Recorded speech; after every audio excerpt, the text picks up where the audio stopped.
No Man's Sky was the hype rocket that nobody could stop, and with too many people on board, it inevitably crashed dramatically back to Earth.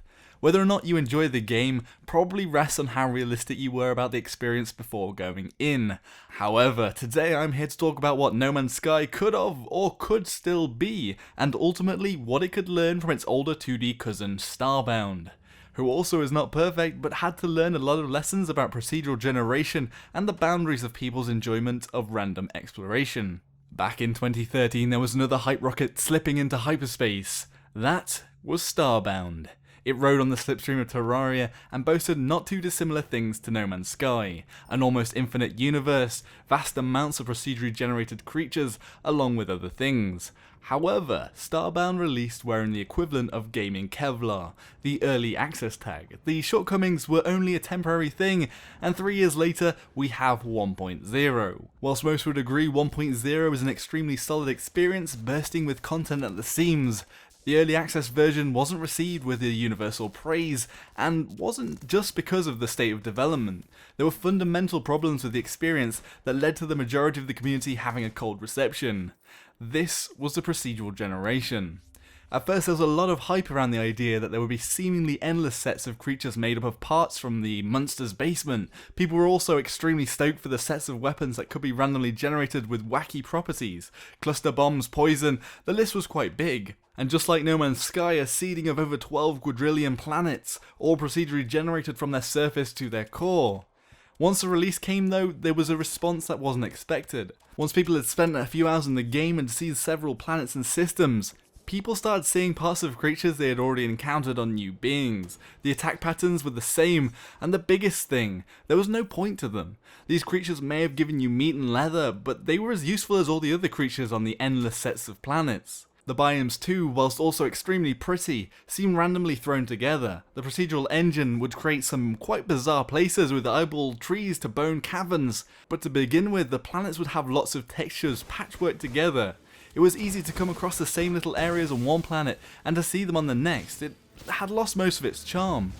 A lot of the development originally tried to fix the problem of explorers getting bored by adding more variety, more biomes, more creatures, more sets, and more behavioural patterns. The problem is, unlike our physical reality where every bit of life and matter are broken down into minuscule bonds of particles, the worlds we are currently able to simulate all feed off of art assets created by human hands, and with limited amounts of parts that make up a whole. Maybe a bird has 4 separate generated parts and 2 behavioural patterns, but to keep up with the pace of explorers, you need countless hands to furiously creating content to keep up with the illusion of a unique universe over even hundreds of planets. That isn't to say that procedural generation won't reach a point where it could simulate a whole world. In some ways it makes you question whether we are all procedurally generated in the No Man's Sky or Starbound of another higher dimension. Just it has its limitations where we are at now. Development took quite a while to really accept the problem of the system, perhaps hung up on the concept and idea of procedural generation. Eventually there was a shift from randomization to design and categorization. What do I mean by this? Well, the Starbound team started to handcraft creatures to exist in biomes that made sense from their anatomy and their abilities. For example, on lava planets there are fiery creatures, or in underground caverns rocky creatures. What is important about these creatures is not only do they fit in their environment and they have names, but like the fire creatures they drop fiery cores which can be used in crafting. They have a logical purpose. Also, as there are familiar enemies, the attack patterns can be learnt by players and a tactic devised to deal with them. On later game planets there are Slendermen-like bug creatures who slash across at you, but after bursting from an egg, you can learn to both spot the eggs that they are inside and dodge their attacks like a matador. The problem with this more linear design means that exploration sections can become even more predictable, as you're more likely to come across repeated biomes with creatures in one solar system that may have been there in another light years away. But like I've stated before, the exploration already had a problem with this, and it's a bit of an unclimbable wall to fix with the current technology we have now. However, another solution to this was to tier the planets into difficulty and making it so certain biomes only exist in each tier. You might need specific equipment to survive one of these more difficult planets, like a breathing device to explore ocean floors or a cooling block to stop you from cooking on a hot planet. The exploration is tied to your character's growth and progression in the game. The planets are also split up into certain types, like a frozen planet or a dark planet that is pitch black. The sets of structures and creatures may be the same across planets of the same type, but the experiences you have on one planet is going to be much more grounding and compelling. Something else that is worth mentioning is that Starbound also adds landmarks to each planet, so not only do they have categories of sets to make a planet more compelling, they also have points of interest that are fixed that can be used by missions given by NPCs on the planet. You may be told to go fight bandits at an abandoned well, for example.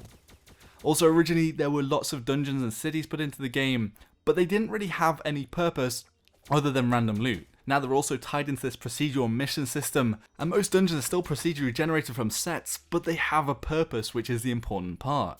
So the solutions for the procedural problem aren't perfect, but trying to add depth at the cost of some scale, in my opinion, works wonders in Starbound. And just adding more items in and more content isn't the solution. Another problem with the size of the universe that was, whilst unlike No Man's Sky, there was base building in the game, it was annoying to make a base you would inevitably abandon once you went too far into the depths of space. It became obvious that not everyone enjoyed exploring strictly as a nomad, with nowhere to truly call home. It was a fairly early addition, but teleporters were a big linchpin in appeasing the homesick players. With an object that allowed you to travel across space instantly without resources, meant it made sense to settle down in one place. And a home is important, as a place for a player to put all of their swag they've collected in the game, and a place to create a shrine of all their achievements. Even for those that do not have a home or don't want to base build, Starbound added the Outpost, which is an unchanging fixed colony where most NPCs who give quests are located and where you upgrade your ship and other equipment. It has its own teleporters so you can always get there too. It's another place that you can anchor yourself whilst exploring infinity and beyond. The story in Starbound is also something that adds a backbone to the universe. It gives context to each of the races and the lore and depth. And no real spoilers, but it's almost like Zelda the Ocarina of Time, dealing with each race and a temple for each one. It grounds you in the relationship of the species across the galaxies, and having that lore in the background is important too. I don't want to go too far into the content side of things, seeing as Starbound really oozes with it, but the colony system also gives a purpose to all the items and biomes that you come across in space, as collecting certain materials to put in a house might give you a certain NPC to settle. But the ultimate purpose of the colonists is to do missions for them until they're happy enough with you to become your companion and follow you around on missions. I struggled to get my friends to play Starbound again because of the early access experiences, and having NPCs around with me meant I was oddly not as lonely. Sure, the AI is pretty rubbish and they'll happily sit in a pit of lava, but it's still such a nice touch. Seeing as No Man's Sky is single player, some other starfaring NPCs to get on your ship and go wherever you do might fill that void. Again, I'd like to mention I'm not taking a stab at No Man's Sky. I understand that there's still a large group of people who play and enjoy it. It was the same with Starbound's early access. Some really do love exploring the cosmos, and the exploration is their jazz. But obviously the majority of vocal feedback has not been a positive one, and No Man's Sky is an easy punch bag at the moment. Apart from the soundtrack, which No Man's Sky and Starbound's composure is galaxy class. Obviously, a lot of things were missing that were promised, and there are lots of crashes. But what I do want to say is the case study of Starbound for procedural generation was very public, and lessons could have been learnt by the No Man's Sky dev team. Even if everything else was perfect with the game, the procedural problems would still remain. Will No Man's Sky be able to emulate some of Starbound's success at dealing with the procedural dilemma? I'm not sure.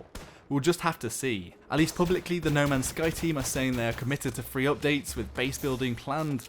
Either way, Starbound 1.0 is a fantastic game, and if No Man's Sky fell short for you, I would consider giving it a go. Also, not only is the core game good, the modding potential for the game is huge. There are already total conversions, and heck, the game's like £14, compared to the massive price tag on No Man's Sky, which really doesn't reflect the early access it really is. What does everyone else think? Did No Man's Sky scratch your exploration itch? Did Starbound 1.0 fulfill your expectations? Will you be giving either game a go? Be sure to let me know in the comments below. If the video had thoughtful design, give it a like. If you thought it was a load of procedurally generated slush, give it a dislike. If you enjoyed my content, consider subscribing. And thank you all very much for watching. Until next time, Joshino.